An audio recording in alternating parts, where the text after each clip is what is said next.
Apple company बनाई तो 4-5 मित्रों ने मिलकर के कंपनी बनाई, बहुत अच्छे से कंपनी चल रही थी, लेकिन कुछ मिसअंडरस्टैंडिंग हो या जो भी कारण हो, उसके चलते उनके बाकी साथियों ने उनको ही कंपनी से निकाल दिया। लेकिन बच्चों, ये जो मैं आपसे क्वालिटीज़ की बात कर रहा हूँ, उसमें यह है कि आप में वो जज्बा होना चाहिए। जज्बा मतलब अगर आपने किसी चीज़ को ठान लिया कि मुझे ये करना है, तो आप उसको ठान लिए हैं तो आप उसको करके रहेंगे।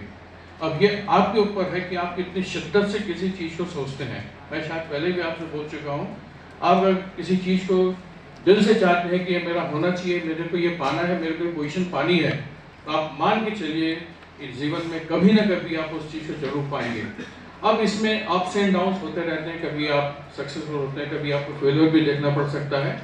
तो जो आपका नेचर है उसमें अगर बात करें तो जब आप फेल हुए हैं या जब भी आपका बुरा समय जा रहा है, उस समय आप कैसे बिहेव करते हैं, अपने आप को कैसा संभालते हैं।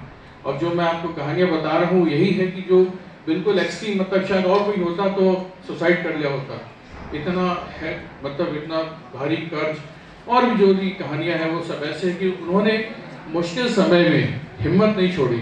स्टीव जॉब के साथ भी ऐसा, उन्होंने कोई बात नहीं, हमको दोस्तों ने निकाल दिया, उन्होंने अपनी दूसरी कंपनी बना ली। तो वो कंपनी भी उसी राह पे थी कि वो भी उतनी सक्सेसफुल हो रही थी।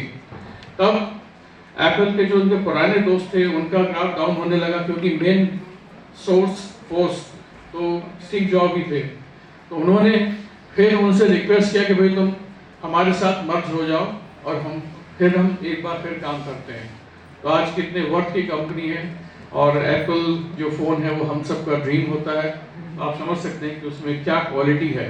तो ये दूसरी चीज़ है जी, क्वालिटी के पीछे कॉम्प्रोमाइज़ नहीं करना चाहिए। धोनी का नाम आप सबने सुना होगा।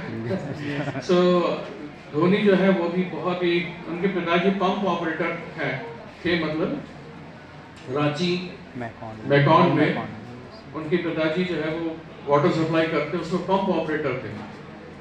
आप जो फाइनेंशियल कंडीशन समझ सकते हैं कि क्या फाइनेंशियल रही होगी, लेकिन उनमें खेलने का जज्बा था, वो खेलते थे, लेकिन मजबूरी उनको नौकरी भी करनी पड़ी।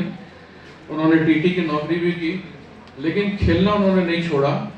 और एक बार जब मौका मिला, ये मौका जो मिलना, यह मौका जो आपको मिला है उसमें आप अपने आप को कैसे प्रूव करते हैं, ये एक दूसरी क्वालिटी आप में होनी चाहिए। जब उनको रेलवे से खेलने का मौका मिला तो उन्होंने बता दिया कि उनमें क्या क्षमता है, और आप बाकी सक्सेस स्टोरी जानते हैं।